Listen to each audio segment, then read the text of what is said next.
Hello friends. Today we're going to be talking about iceberg design. But I looked this up in preparation for the stream, and apparently it's not called that anymore. So I'm not going to find anybody who actually knows what I'm talking about. I mean, everyone's going to know what I'm talking about once I start talking about it, but if there's another term for this that you know, let me know, because iceberg design is just now the name of a company, I guess. Why are we designing icebergs? So iceberg design is a reference to how much your player sees versus how much there is. The classic comment that 70% of the iceberg is underwater, you only see the top 30%. This is a very important factor that a lot of indie developers either forget or don't really understand how to implement. And, well, I want to talk about some examples of it, and then I'll get into why it's so important. I think the examples will speak for themselves, though. If you look at, say, the obvious one is Elden Ring, where there is so much more to the game that the player never actually sees, but you can figure out through the various tells that are in the game.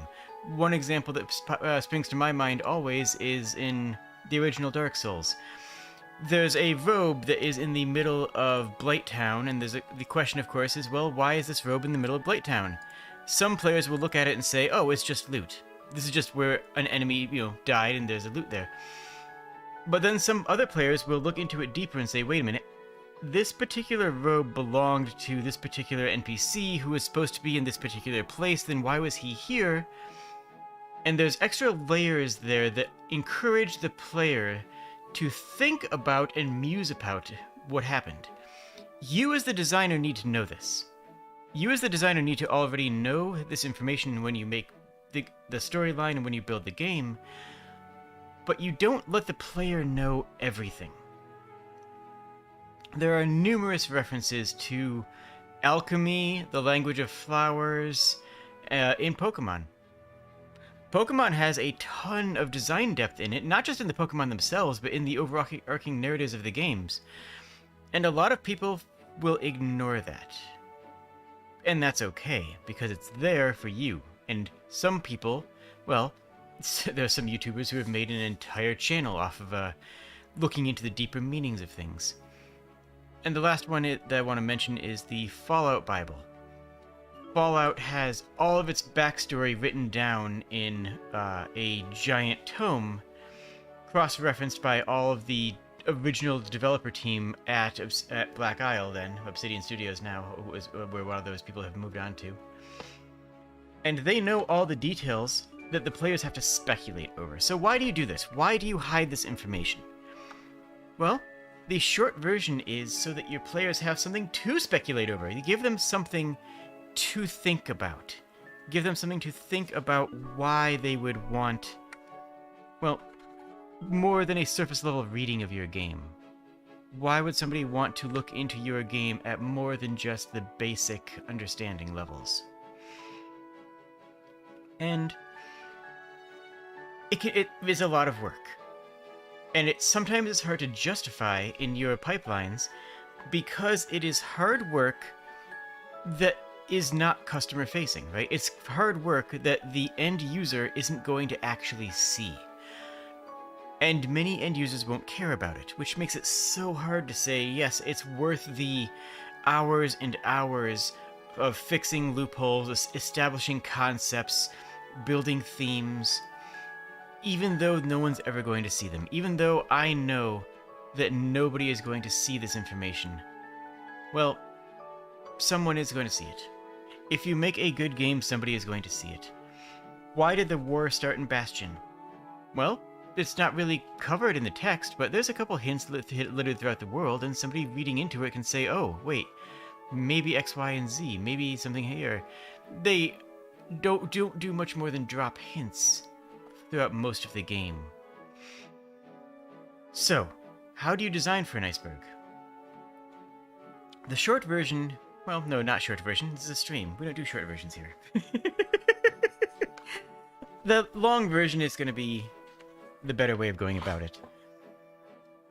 Build out some sort of flowchart that includes the timeline of your world, and some sort of organizational outline is what I'm looking for. An outline that details all the things that built up to the place where the characters begin their journey. Now, not every game needs this. This doesn't make sense in a match 3 puzzle game. Probably. Unless you're doing a really cool match 3 puzzle game, like Gyromancer or something. Now I want to play Gyromancer. Unless you're doing a really cool match 3 puzzle game like Gyromancer or something that actually has a big narrative story, it doesn't necessarily need it. But this talk is more about specifically narrative games.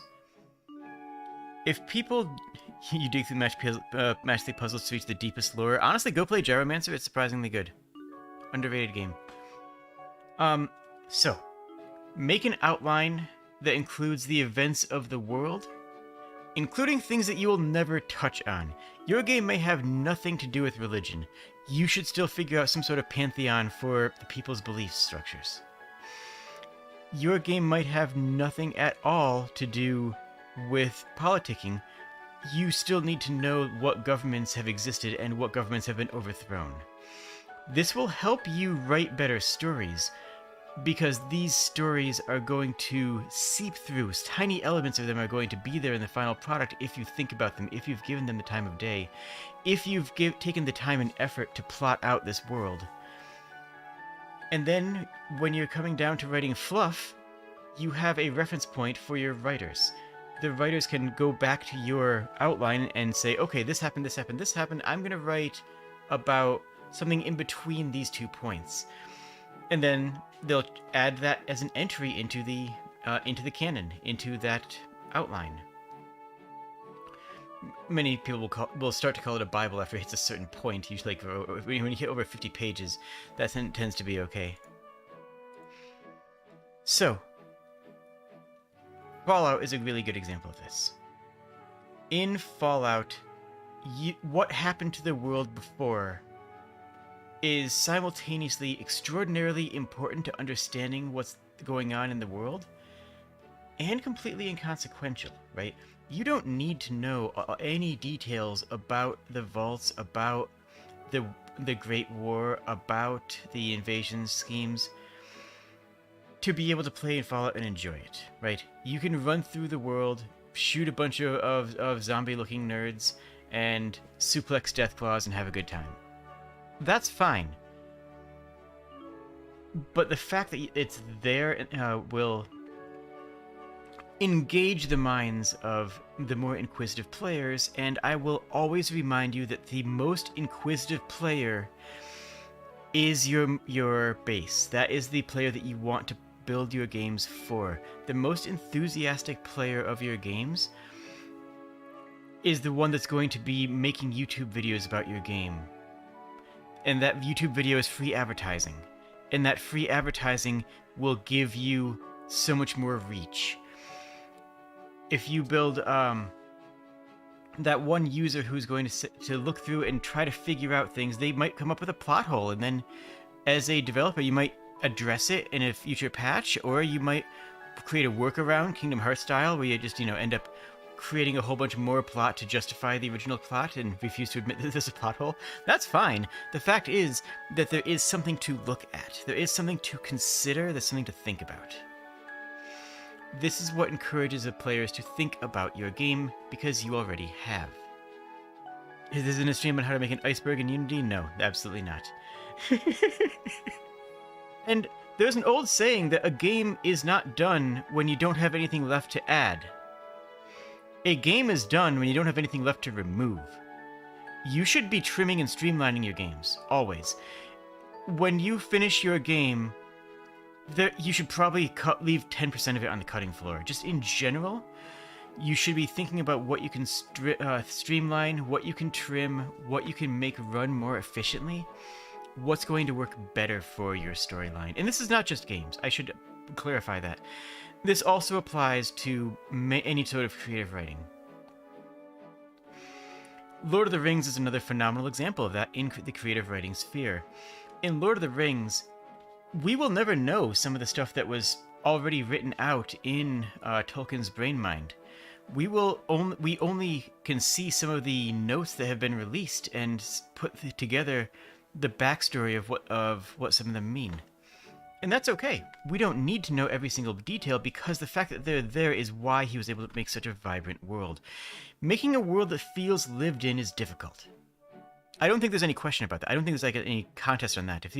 If you think that making a vibrant world that feels lived in is easy, shout out your secrets in chat. Tell me. I want to hear it. But for me, that's how you do it. You make a world feel vibrant. You make a world feel lived in by figuring out all the little details that you intend to be on the cutting room floor. That's right, that you intend to leave out.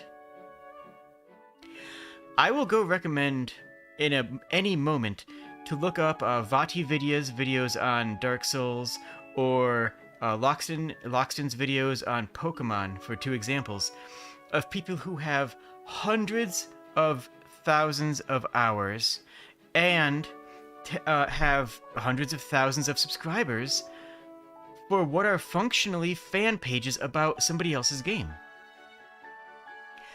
They are going all the way deep into all these different concepts, theories, ideas, linkings, because it was not explicitly laid out in the game.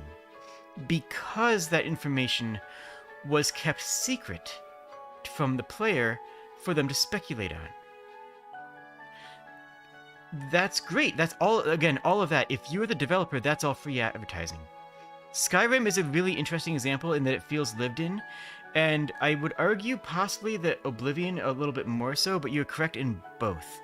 People exist and people live their lives, and every NPC in Skyrim has a daily routine and a life, but rather than just the remembrance of the crimes you've committed and the things that you've done, it's about the interaction of the gods in Skyrim.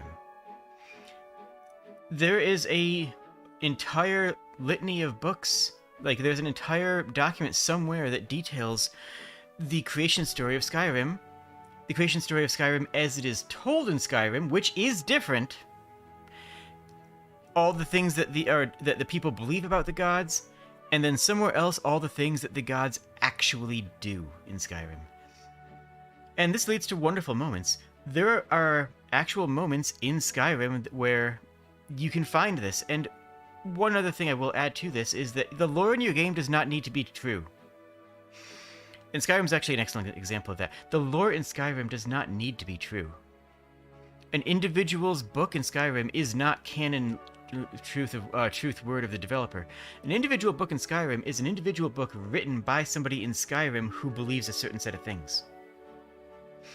The difference of the books written in Oblivion and Skyrim and Morrowind, even going back that far, I don't think you can go too much farther back than that and get the same effect as though, is that those books are written by people, I was going to say written by humans, but, well, fantasy humans, written by people who've lived in that world.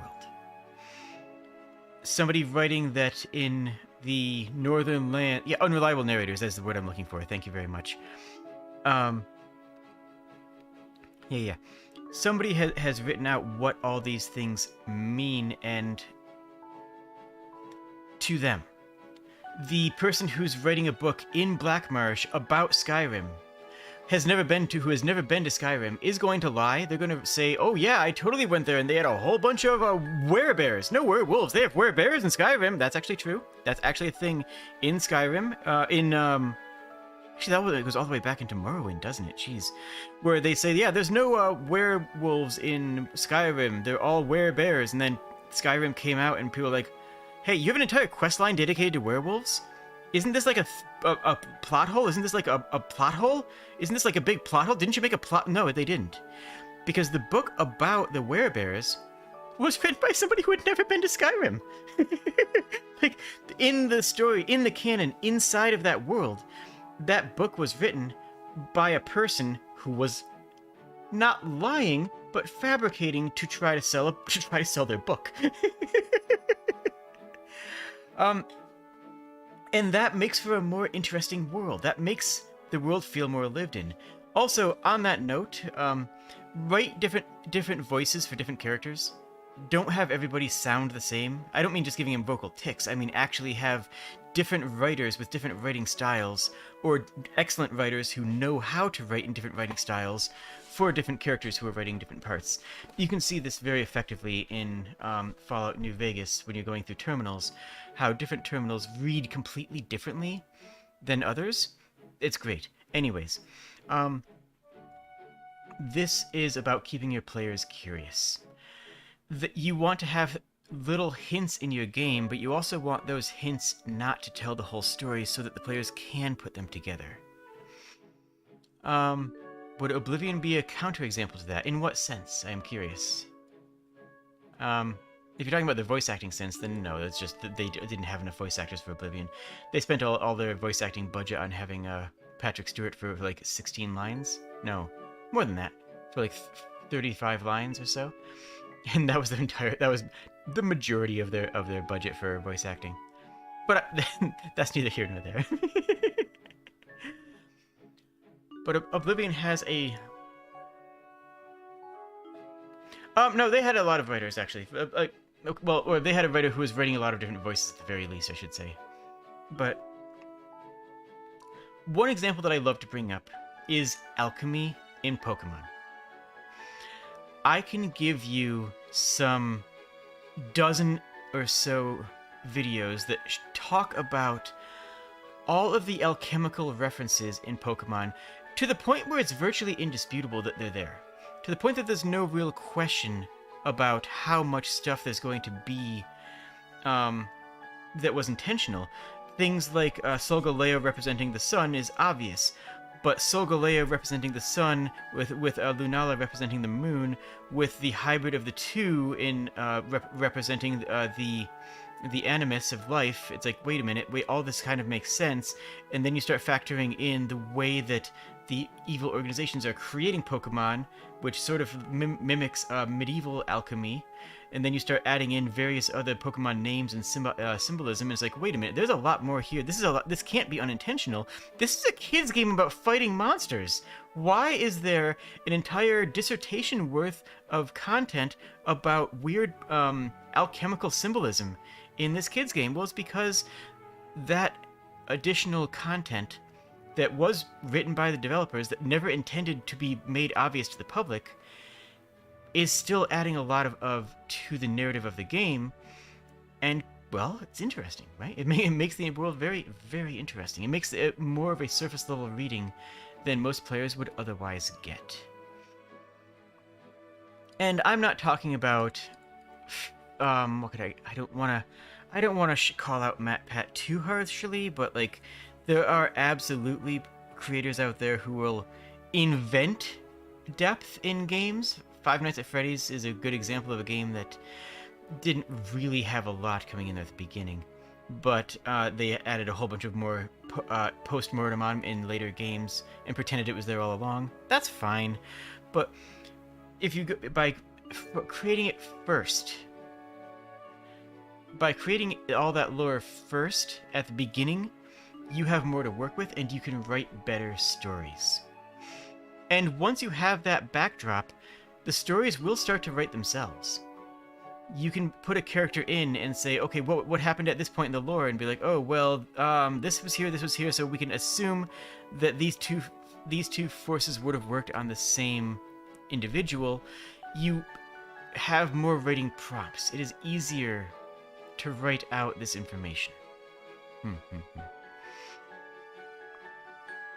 Wait, what? Mob Games selling their lore in the form of NFT? I have no idea what you're talking about, but that sounds wretched. Anything involving NFTs is wretched. That's my hot take for the day.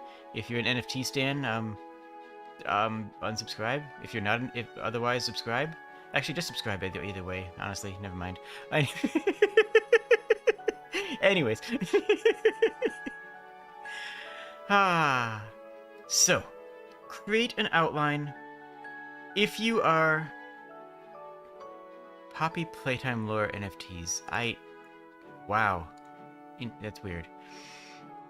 Create a giant document outline that details whatever is relevant to be understood about the world for your writing team, going back as far as either if it's something that takes place in a historical context, go back as far as until it separates from our world. If it's in a fantasy context, go back a couple hundred years. If you have a fantasy game with a progenitor race, you know, a giant ancient civilization that has stopped, that has left giant statues, or they're almost always giant, let's be honest, that has left statues or ruins or things of that nature, that's great. Those are great designs. But you need to know why they're there. You need to have an understanding of what that race believed in.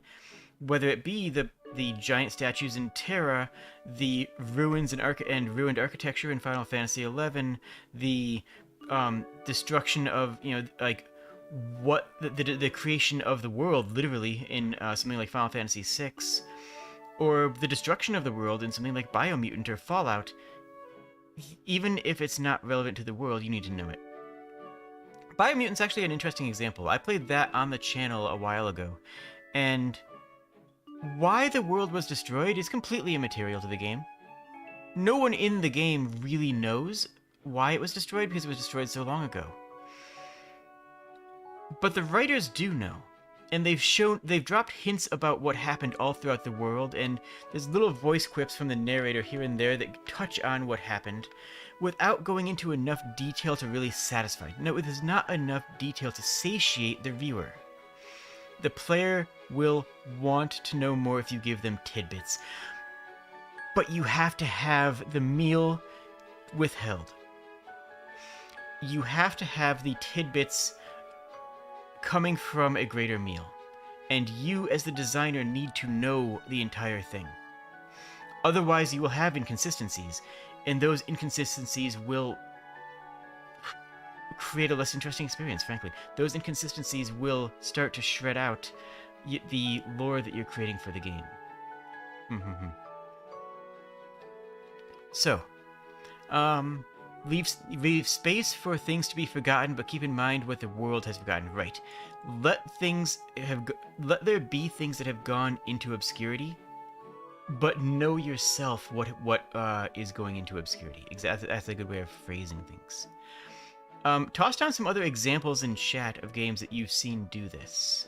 I would like to hear what some that you guys are thinking of. But, like, most fantasy games are going to be better treated with this approach. And again, you don't have to have this for every single game, but it's usually a good idea too. Star Wars is another example. Star Wars is actually a really good example. There's an entire extended universe full of weird, crazy things that are no longer canon, and yet, if you look at the newer Star Wars things, there's a lot of things that were kept. A lot of things that they decided, you know what, no, this is canon. We are going to keep this. These are a few ideas that are worth keeping. Of course, Star Wars being a multi-billion-dollar industry, has a lot of baggage. It has a lot of baggage associated with it. Baggage that we don't necessarily need to worry about in video games, unless you're doing a licensed property, and if you're doing a licensed property, you should be asking whoever you're licensing from for additional backstory information. Unless they're giving you permission to create backstory, which, I'll be honest with you, most of them don't, you need to go to GW and say, hey, what are all the details and backgrounds of this faction that the public doesn't know? I'm not going to release them, but I might need to know them to be able to increase the quality of my product. And they'll do that. GW will do that. Privateer Press will do that.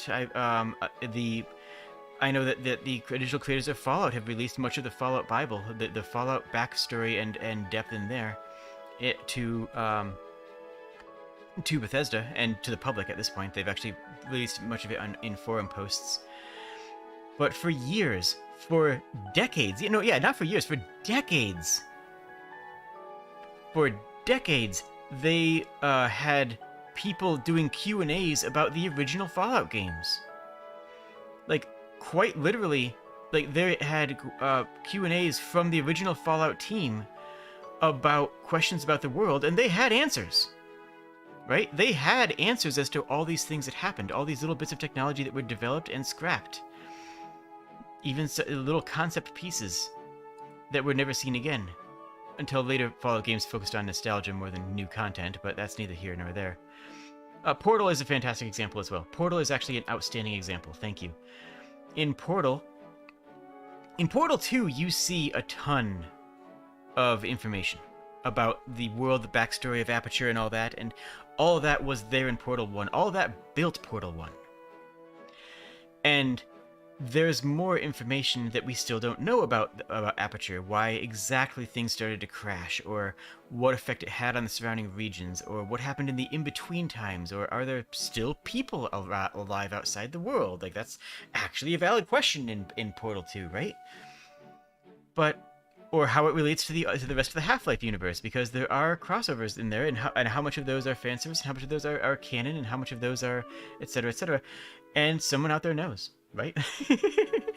Oh yeah, all of it's gonna be explained in Portal 3, obviously. Anyways. Yeah, that is another good example. And Breath of the Wild is a post-apocalyptic game, right? We don't think of Breath of the Wild as being post-apocalyptic, but it is. It's just far enough after the apocalypse that there is new settlements, there are new healthy people, new civilizations of people who are just, well, alive and living. And yeah, the backstory is told in bits and pieces, but if you look carefully, you can see what different buildings are for in the world. To go back to Dark Souls series, I was playing Elden Ring. I just actually beat it the other night. In the ruins of the civilizations, you can look at individual buildings and plot out what they are all for. Someone in an indie studio might just plop down a bunch of ruined buildings, but somebody at FromSoft says this was the dining hall, this was the residential area, this was the church and cathedral, this was a holy site of worship here, this was an armory. And they had all these ideas for these buildings before they destroyed the buildings, before they aged the world past its apocalypse and said, okay, which of these buildings would still be sticking out of the swamp that has encompassed this area? Which of these buildings have pieces of scraps in them? Castlevania is another good example, too, for using individual, unique enemies in certain locations that make you wonder why they're there.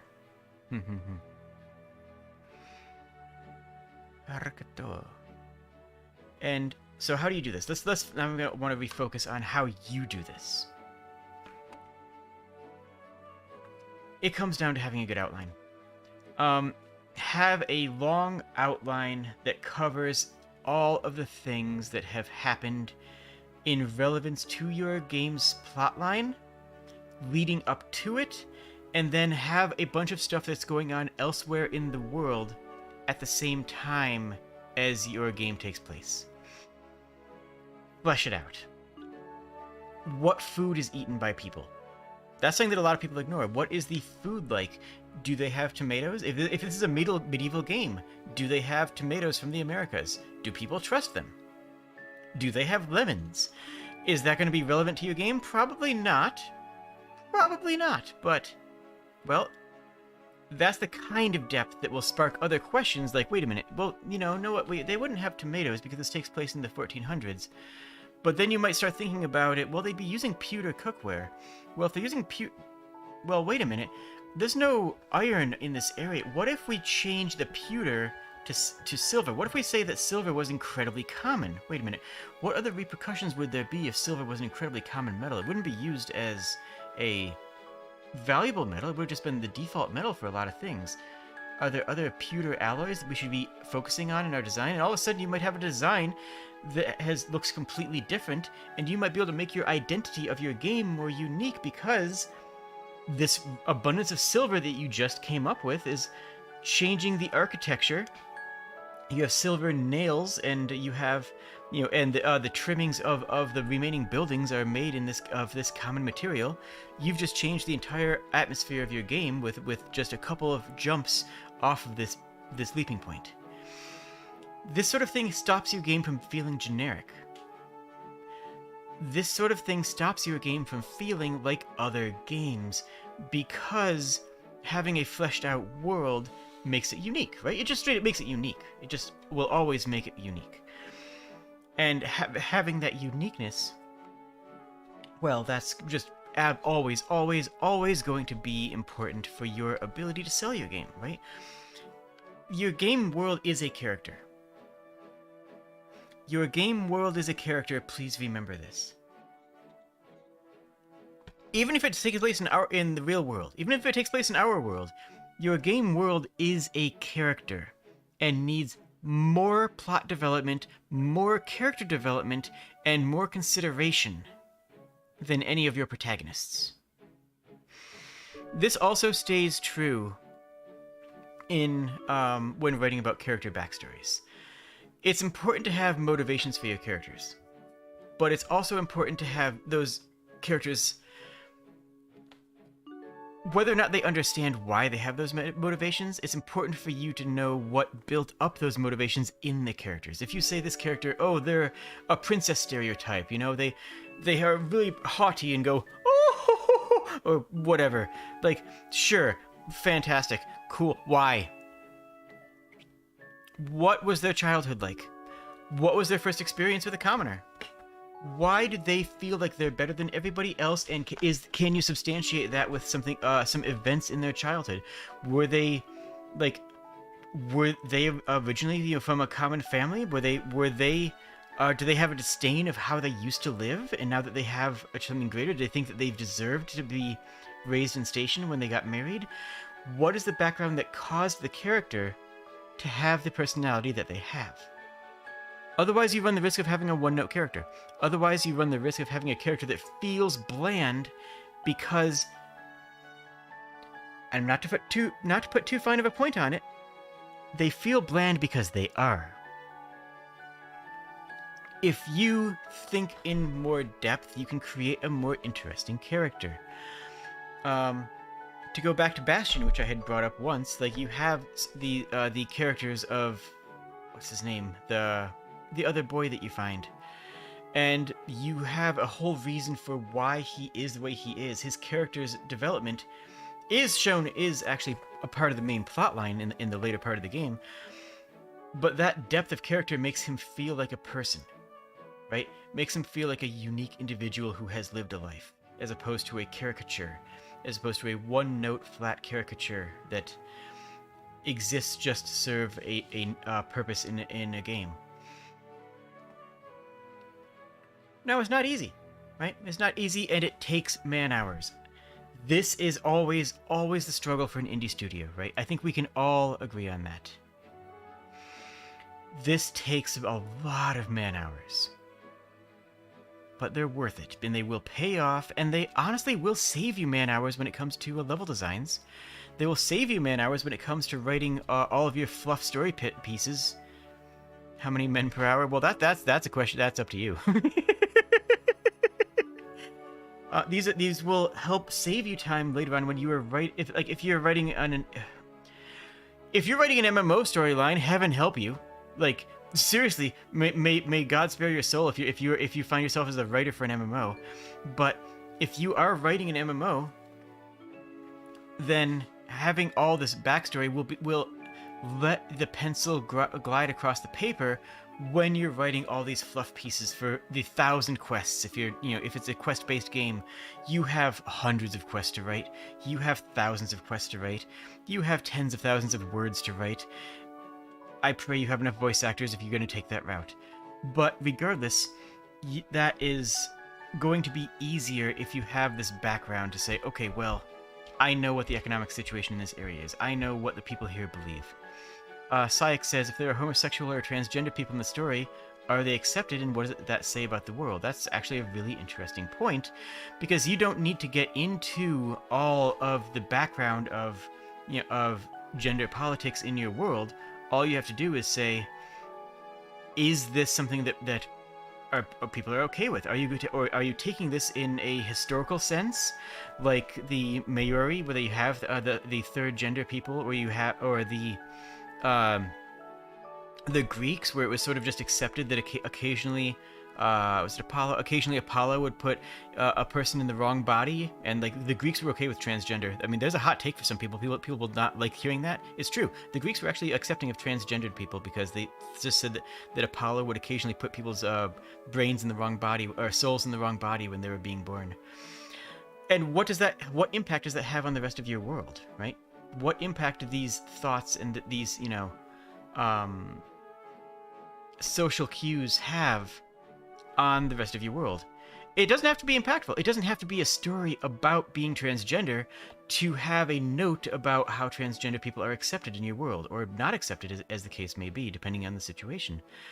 You don't have to have a story about politics to have a note about, well, this is a area where capitalism failed, or an area where communism failed, or an area where any sort of system failed. It doesn't matter that so much to the storyline.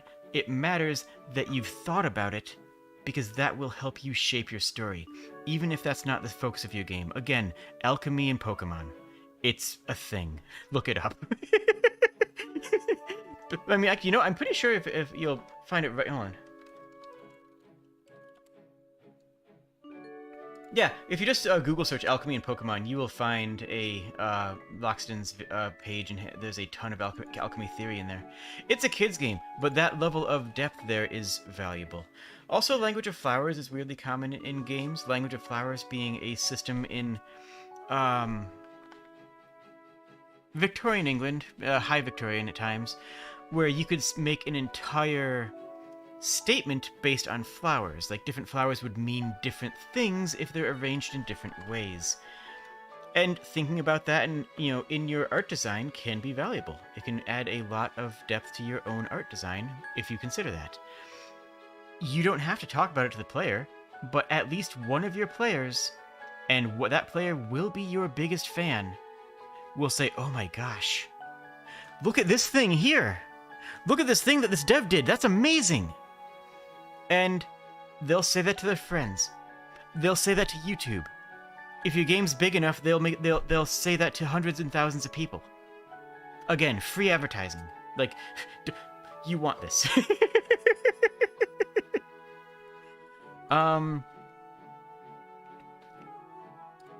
Yeah. If you're doing an RPG, you need this. If you're doing a more simple story, you might not need this, but you will still benefit from this.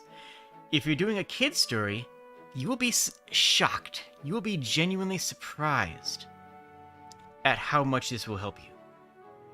Seriously. Go play Wandersong or Chicory. Those are games that have incredibly dense and deep storylines despite being ostensibly kids' games. And that's something that is very important to remember. That this is not just for RPGs. Now, again, not every game needs this, but more do than what you realize. And the question then becomes, how do you present the information to the player? How do you drop these little morsels that are going to encourage your players to look for more? The Dark Souls approach is to have Hand of God written narrative bits on the item descriptions. In Dark Souls, it's never explained what the item descriptions are coming from. It's just coming from the voice of God. This is the item description. This tells you about the world, and it can be taken as canon. Sure, that's fine. Because there's so much in between the gaps and so much unsaid that the players will try to piece together theories, craft out origins, come up with their own concepts. It might be important not to canonize any of these. And honestly, I've had this happen before. If a end user says, "Hey, does this happen?" and that's better than what you wrote, say yes. Like, if a player comes up with a better storyline than what you wrote, maybe you should adapt your storyline to include that and be like, "Yeah, hold on, does this conflict with anywhere else? No. Actually, you know what? Maybe that ties." That might be a good idea. But In other games, it can be presented in different ways. In Inscription, it's I haven't completed the game yet. In Inscription, it's handed out through little tidbit morsels in between narrative beats, where you just get fed tiny little pieces of what's going on. I haven't beaten the game yet. I don't know how much they're going to reveal in the end, but by giving me a little bit of that information, I am just screaming, going, "Oh my gosh, what's going on here? How can I learn more?" Sozin said this is D&D story writing 101. They're not wrong. This is absolutely true. This is one of the ways that I've practiced this is in tabletop campaigns.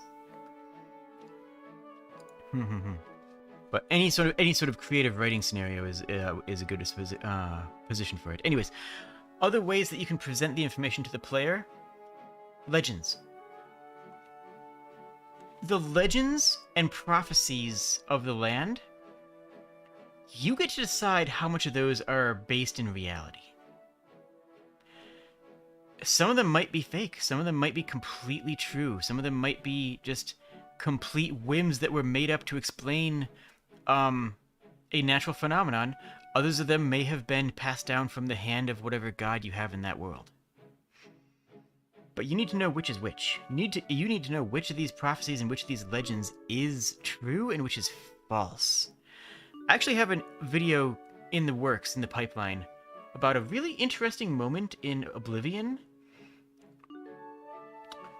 where this is highlighted. There's a moment in Oblivion. I'll spoil a little bit. Long story short, Talos is not divine. Long story short, Talos is not divine. Deal with it. The problem is in Skyrim is that the Thalmor are written to be villains. They're written to be evil McEvilton who twirl their mustaches and kick babies. Worst writing decision of Skyrim, and there are many bad writing decisions in Skyrim. Go look at the Thieves Guild quests. It's comically bad from a writing perspective. But the Thalmor are right. Talos is not divine. And then everyone says, "Oh, why did the ritual work in Oblivion?" Well, there's actually a really interesting reason why it did, and it goes into the theology of the world, and into the creation of the world, and into the nature of the gods themselves, of what is that, and what the ritual was supposed to have was not supposed to be the blood of a Aedra, because the Aedra have no blood. It couldn't be the blood of a divine. The divine usually do not take physical form. The translation is wrong. If you retranslate it based on some of the other books that have translations of other stories of the Aedra and the Daedra, it translates to the Tinder of Anu. But the Tinder of Anu, well, what's that mean? Well, that's not necessarily anything to do with the blood of the divines, but there is a bow that's mysteriously not in Oblivion that's been in every single other Elder Scrolls game called what is it called? I forget what it's called. But it's the bow of Anu. The Tinder of Anu means you're supposed to be burning the bow. The bow of Anu, you're supposed to be shredding that. But then why did the other thing work? Well, because Talos was Dragonborn, and Dragonborn have a kinship with the dragons, and the dragons are sigils of symbolic of Akatosh. So it was not because of the Tinder of Anu, it was because of their connection to... There's 1,000 other details that play here. And people care about this. Trust your players to care about this. Trust your players to be interested in this. Trust your players to deep dive into your game. Be willing to write a storyline that has enough depth for the players to want to find out what you're talking about and what you're doing. I'm going to make that an entirely separate video because that actually is a really interesting video about the theology of Elder Scrolls world, but the fact of the matter is that there's enough there to have a story, for me to make a video. There are a dozen and 1,000. I've seen entire YouTube channels with hundreds of thousands of viewers. Not like I've said it before about Dark Souls and Pokemon, but also to Fallout and also... to all the Elder Scrolls games, every single Elder Scrolls game, there's dozens of lore channels in those. And it's because of these breadcrumbs. It's because it is not 1,000% obvious to the reader that people want to know more. It sparks that drive to learn. It sparks that inquiry into the world design. I wish I knew what this was called nowadays, because like I said, this is not called Iceberg Theory anymore. It used to be called Iceberg Theory. I don't know what it's called nowadays. I don't know if it has a proper name any days other than just like good storytelling. I don't know I don't know. But back when I was learning about creative writing in my college courses, this was what it was called. It was called Iceberg Design. Sozen says, isn't it just world building? It is and it isn't. It is just world building, but there's a certain focus on what the players are supposed to know, and what the players are not allowed to know, and what the players are not supposed to know. So that's where it differentiates from just general world building. What you're doing is general world building, but what you do is you are making a decision about how much of that the players have to figure out on their own, and how much you trust the players to figure that out on their own. You see what I'm saying? So yes, at a base level, it's just world building. But the iceberg part, it comes in hiding the rest of it. Intentionally leaving stuff on the cutting room floor to make sure that the players have something to search for if they want to. And again, not all players will. Many of them will not. That's okay. Because the ones who do are your biggest fans. And at the end of the day, you're doing it for them, right? At the end of the day, you're doing this for your biggest fans. You're doing this for the people in your audience that love you, that love your work, that want more of it. And they will make more of it on their own if you do it well. Other ways to present the information, is, like I said, is before you have the Word of God style from the Souls games, you have the Legends style for many RPGs, of tying it into legends and stories. You can do it just from architecture. You can literally do it just in architecture. Bloodborne does the lore drops in the canon style the same as environmental storying is, yeah, that's exactly what I'm referring to. But in Bloodborne, you can actually look at some of the areas and see details based on the weapons that people are using in different regions. Everybody in this building has a pike. Why do they all have pikes? Like that, creating questions that fit your world building, because you've already built the world where centaurs were attacking the town. And there used to be a race of centaurs that has since been eradicated, and whatever, whatever. Well, all the details are things that you can piece together if you leave the right breadcrumbs in the right places. Yeah, I touched on environmental storytelling earlier when we were talking about Breath of the Wild and Elden Ring, but yeah. I'm going to now just click on my Steam library and pick something at random. XCOM. Perfect. XCOM has a deep storyline about everything that happened before the fall of the aliens started to invade. How much of that is important to the player? Nothing. At the base level, nothing, right? Nothing's important to the gameplay about why aliens are invading. The aliens are invading. Whatever, go shoot them. The player's there to play a tactics game. Why does it matter what the aliens came from? Where it came from. They're there. They're attacking. Whatever. But by writing all of the details of the aliens' motivations, you can make XCOM 2 a better game. And I haven't really even touched on how useful this is for sequels, but I guess I'm doing that now. You can make XCOM 2 a better and more interesting game because you can take the ideas that you've had in the first one and build on the stuff that was there. Build on the parts that you had developed and unveil the parts that you hadn't revealed yet, while simultaneously adding to those and building more details into those to use later and to help shape those characters.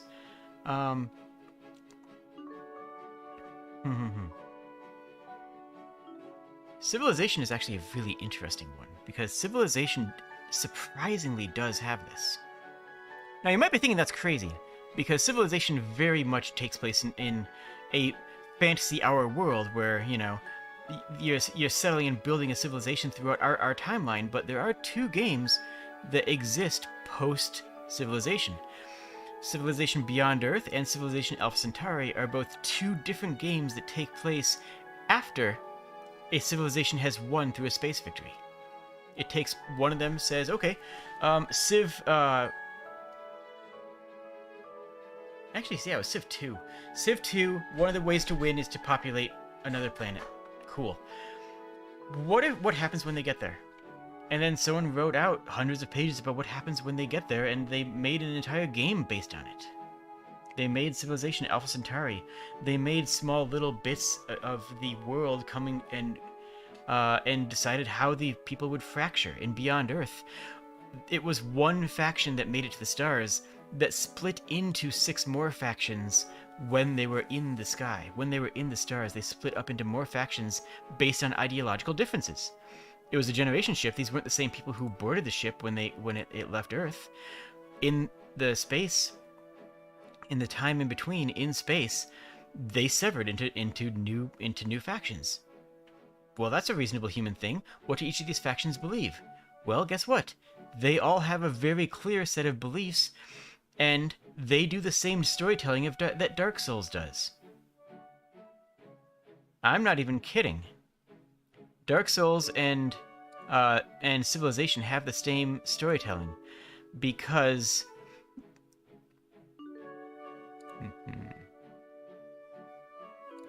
sorry here. There we go. Dark Souls and Civilization have the same type of storytelling because every time you research a tech, you get a short little blurb about one of the characters, one of the narrative characters in that section, making a quote. And some of those quotes are actually quite savage, like talking about how you should give up on your, like, one of the factions, if you study some of the cybernetic stuff, says that you should give up your body. Your body is your weakness. Embrace becoming a robot because it's the future of humanity, and it is the only way for humanity to find a future. It's the only way for humanity to go forward.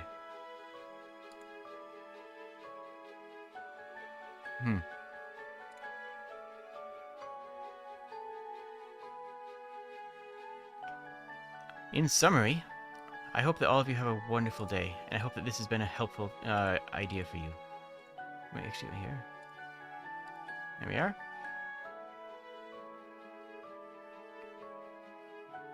There we go. If you would like to, wait, hold on here.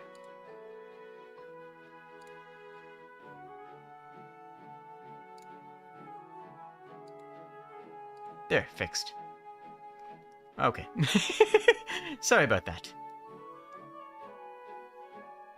So then, Civilization Beyond Earth actually does the same thing. And these little blurbs can tell you a lot about those individual factions. And that's important, right? That's how it tells the story. I'm sorry if I'm being a little distracted by that.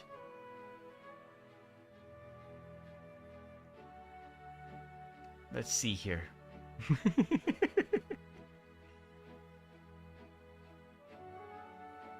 Honestly, this is most of what I had wanted to talk about anyways.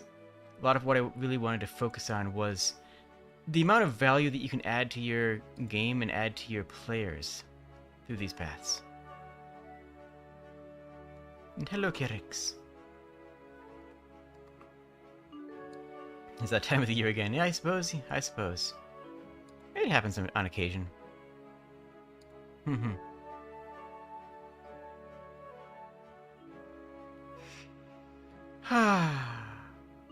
But yes, other ways of incorporating these concepts into your story can be architectural. They can be word of God, hand of God storytelling, like in item descriptions. They can be through legends. They can also just be through attitudes. Everybody in a certain area could just be very high-strung all the time. Like, if there's a reason for that if that area has had a lot of civil unrest in the past, it might just be as simple as that those people in that area have been constantly at war. Maybe every single war that started has been in that region, and you decide and you realize this in your outline, and you go, wait a minute, there's an inordinate amount of combat here. Everybody here would be afraid of outsiders, wouldn't they? Everybody here would be afraid of people who are not from their in-group. And that can be a bit of storytelling that people will understand, like, and go, why is everyone here a jerk? And then some of your players might realize that. Again, trust your players. Trust that your players want this information. Trust that your players want to know what's going on in your game world. And trust that at least a small portion of your players will do the research and be trying to connect the dots. And it's up to you to make sure that there's enough dots that they can connect them. But also not obvious, so obvious that it's free. I kind of feel like I'm just going to be repeating myself if I stretch out the stream much longer, and I think we have an hour of good content. If we have any more thoughts, I'll just open us up to Q&A and ideas from people who are watching. I will, of course, respond to every comment. I always do. But if you have any other thoughts that you would like to share in the comments live, feel free.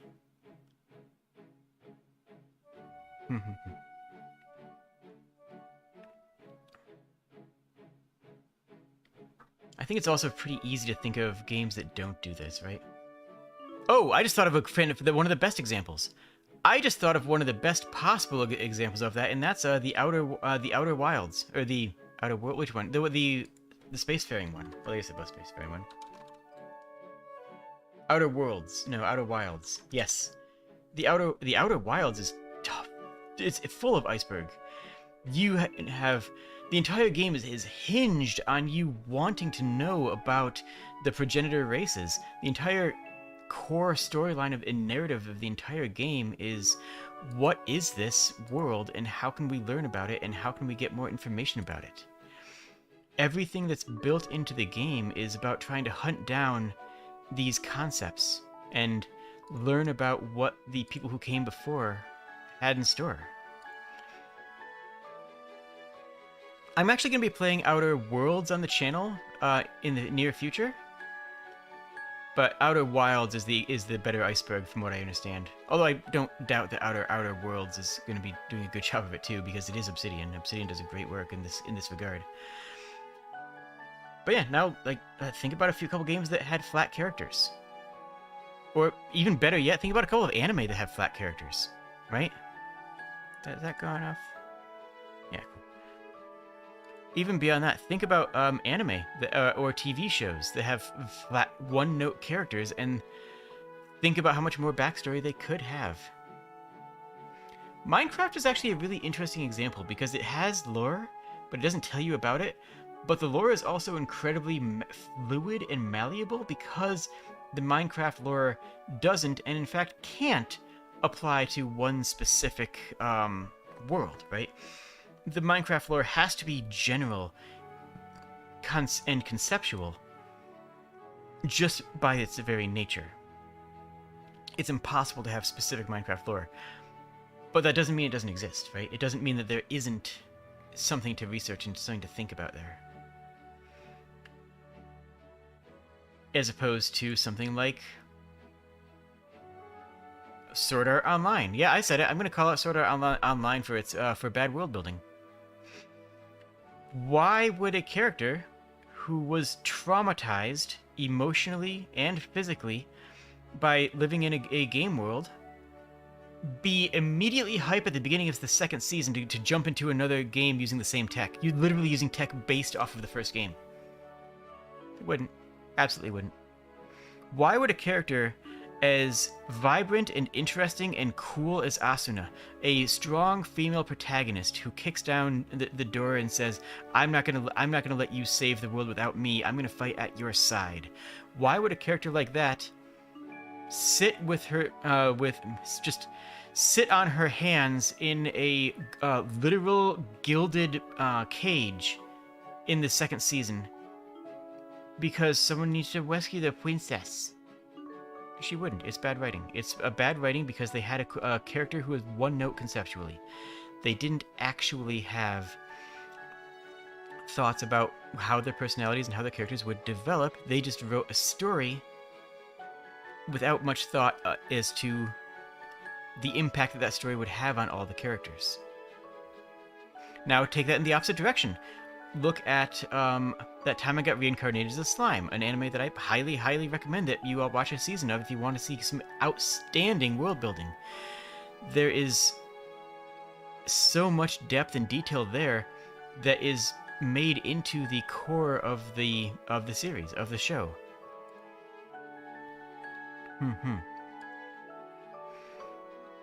That kind of writing is important. And that's what can change you from being a seasonal anime with a cute gimmick into a well-known show, or from a game that with a few cool ideas that can be largely ignored into one that people will be writing essays about for years to come.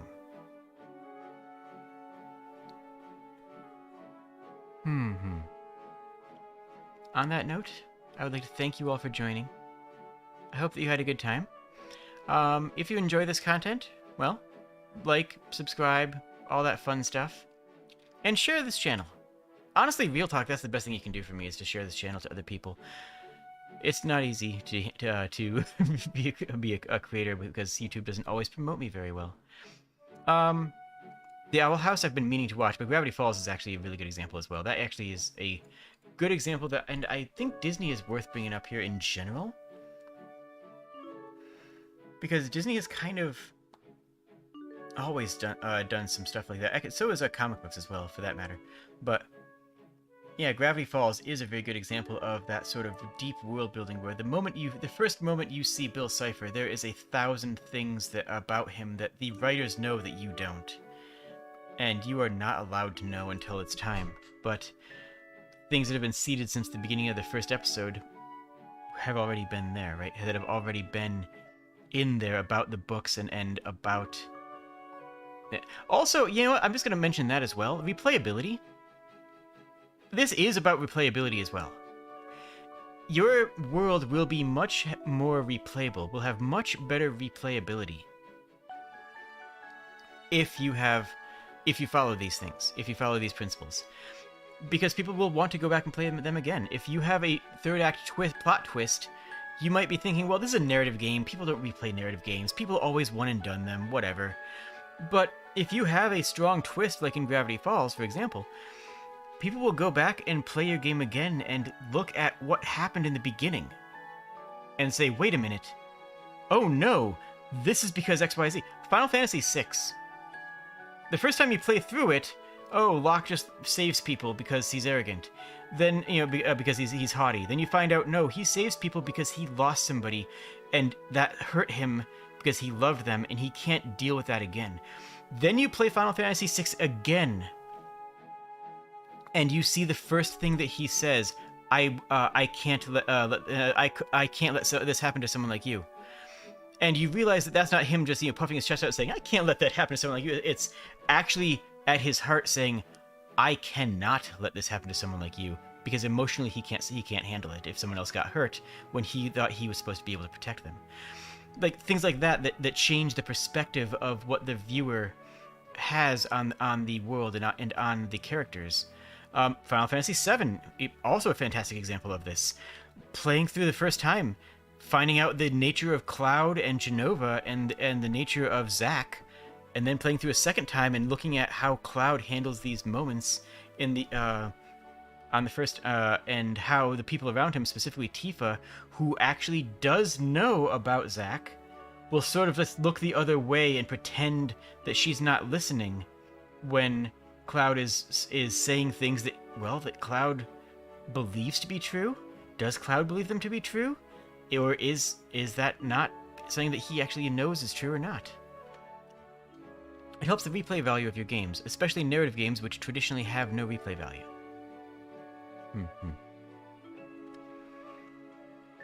Not no replay value, but you guys know what I mean. Ah. So in summary, to recap, build an outline. Make this outline everything that is relevant to your world, and do all of your world building. And then hide half of it. And then decide which parts you're going to show. And decide whose viewpoint those parts are going to be showed from. Are you going to be revealing lore from the character? From their perspective? Because maybe the character knows more about the world than the player, right? Maybe the character who's lived in their entire life in this world knows more about the world than the actual player does, and isn't talking about it because why would they? You know, why would Luke Skywalker talk about, you know, the Force when he's lived in a world where it's just like a thing that happens, you know? He doesn't need to talk about it. It's just natural to him. But it's not natural to the viewer. And then later on, you can have a fish out of water character that have explained some parts of it. And then decide what you hide and how you hide it. Just put the morsels in there for the people to find. And if you want to watch a playthrough of Final Fantasy VI, I'm actually very proud of my playthrough of Final Fantasy VI on the channel. I played through the entire game from a lore perspective with full voice acting, and honestly, I feel like it's some of my finest work. I love it. Fantastic game, and I cry like a baby at the end. It's, gosh, that game is so good. Anyways, yeah. Thank you all for joining. And I hope you have a wonderful evening. Cheers, friends.